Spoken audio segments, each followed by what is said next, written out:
পিঠে ব্যথার অনেকগুলো কারণ আছে, কমন অনেকগুলো কারণ। তার মধ্যে একটি কারণ হচ্ছে যদি স্পাইনাল কর্ডে টিউমার হয়। যদিও এই স্পাইনাল কর্ডের টিউমারটা রেয়ার, এটা এত ভাবে কমনলি সেটা পাওয়া যায় না।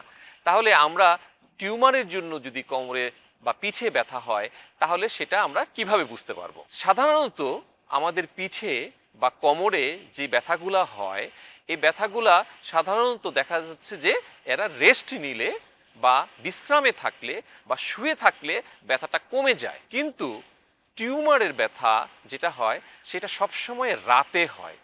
তার মানে মানুষ রাতে যখন বিশ্রাম করে বা শুয়ে থাকে বা বেশি রেস্ট নিলে বা বিশ্রাম করলে যে ব্যথাটা বেড়ে যায় সেটা সাধারণত টিউমারের ব্যথা। তবে এই টিউমারের ব্যথা, এই যে রেস্টিং পেইন যেটা হয়, যে ব্যথাটা সাধারণত অনেক সময় আর্থ্রাইটিসে বা ইনফ্ল্যামেটরি কিছু রিজনেও এই ব্যথাগুলা রেস্টে থাকলে বা রাতে বাড়তে পারে। তো সেই সব ক্ষেত্রে আরও কিছু উপসর্গ আছে, যেমন ছোট ছোট জয়েন্টে ব্যথা হয়, জয়েন্টগুলো ফুলে যায়, হ্যাঁ, তারপর গায়ে গায়ে জ্বর থাকে। কিন্তু টিউমারের ক্ষেত্রে এগুলো হয় না। টিউমারের ক্ষেত্রে যেটা হয় যে ব্যথাটা সম্পূর্ণ রাতের বেলায় হয়, আমরা নকচুর্নাল পেইন বলি, এবং বেশি রেস্ট নিলে ব্যথাটা বেড়ে যায়।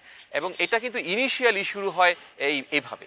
তার পরবর্তীতে দেখা যাচ্ছে যে দুই পায়ের শক্তি কমে যেতে থাকে এবং দুই পায়ে ঝিঝি ধরে থাকে এবং তার ব্লাডার বাউল, তার প্রস্রাবের সমস্যা হয়, তার বাথরুম করতে সমস্যা হয় এবং তার হাঁটা চলায় সমস্যা সৃষ্টি হয়। তাহলে দেখা যাচ্ছে যে আমাদের যে স্পাইনাল টিউমারের জন্য যে ব্যথাটা হয় সেটা মেনলি রেস্ট নিলে হয় এবং এটা প্রাথমিকভাবে সেভাবেই তারটা ধরা পড়ে। পরবর্তীতে আরও কিছু, যখন এই টিউমারটা বড় হতে থাকে তখন তার দুই পায়ের শক্তি কমে যেতে থাকে, আস্তে আস্তে উপরের দিকে অবশ হয়ে যেতে থাকে এবং অন্যান্য সমস্যা দেখা দেয়।